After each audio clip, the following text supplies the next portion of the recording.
วัสดีIFCทุกทหารเนาะบ่ว่าจะเป็นพังลาวพังไทยหรือตัวประเทศเนาะมื้อนี้เฮา3คนก็ไปตึกเบ็ดคือเก่าเนาะซิมเคยเนาะก็หลายมื้อหลายวันที่บ่ได้เห็นหน้าไปได้เห็นนวดเนาะมื้อนี้ก็อยากสิไปชมธรรมชาติหรือว่าสิไปหาปลาเนาะว่าง่ายก็ไปหากินเนาะเฮาไปตึกเบ็ด3คนเฮาแต่ว่าเฮาสิได้ปลาหลายเท่าใดยังบ่ฮู้เนาะมื้อนี้ก็เฮาก็อยากให้ทุกคนได้เห็นคลิปนี้เลยก่อนที่เฮาชมคลิปนี้ก็พาให้ทุกคนกดไลค์กดแชร์กดติดตามเป็นกำลังใจให้กับเบาลาวเด้อเพื่อเฮา3คนสิเฮ็ดคลิปอีกต่อไปเนาะนี่ก็ฮอดถึงงานแล้วเนาะนี่ถึงมาไปตึกเบ็ดนี่ก็ไล่ไหลเนาะพี่น้องเอาขี้กระเดื่อนเนาะอย่าหลังตัวพอดีเลยเนี่ยพอดีวันพอดีวันขี้กระเดื่อนเนาะ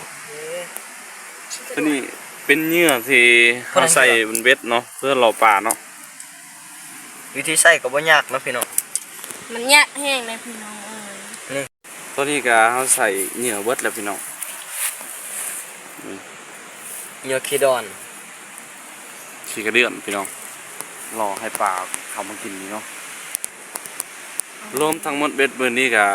ผู้ละ8เนาะเพราะว่า24ล่างเนาะไล่เป็นเลขเลย24ล่างก็เลยผู้ละ8ล่างเนาะ3คนมาวันนี้ไปสิไปหาตึกเบ็ดแถวนี้ได้บ่มานอยู่บ่มื้อนี้พี่น้องมาเบิ่งนำกันเนาะบ่ยังบ่ฮู้คือกันมื้อนี้เนาะตอนนี้ก็เอาไปเบิ่งจ่อยไปโอเคภารกิจเรียบร้อยก็จับอุ้ยดังแดดต้นกี้เลยบอลที่เราไปใส่ก็คือบอลเซตะไปเนาะกับเซียนเนาะมื้อนี้มาเบิ่งนำกันสิได้อยู่บ่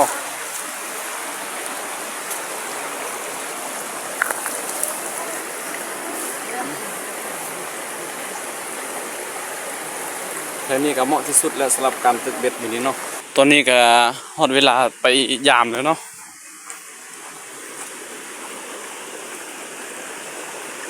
บ่เห็นม้านเขาว่าเนาะ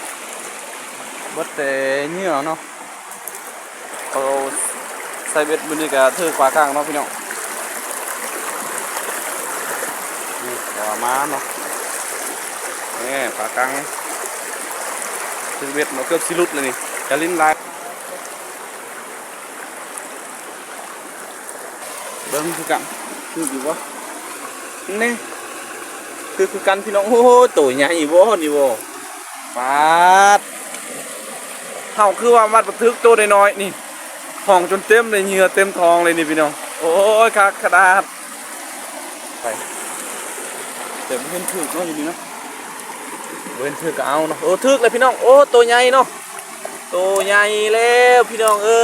ยตัวใหญ่เนาะเบิด2ลัง2อันนี่ก็2ตัวแล้วพี่น้อง2ตัวเลยปลากลางเนาะปลากลางหมดบ่เห็นปลาดุกเนาะมานมาเบิ่งเนาะมาเบิ่งต่อไปอีกเนาะสิมาอีกบ่มีได้เขาเบิ่ง2ลัง2อันนี่ก็ได้2ตัวปลาเลยเนาะกระทึกเลยพี่น้องนี่จักปลายังนี่เนาะโอ้ขาขนาดจักปลายังนี่พี่น้องเอ้ยบ่ฮู้เนาะภาษาเฮาเอิ้นว่ากึ่ลเนาะแต่ว่าโอ้นี่ตัวที่2เนาะพี่น้อง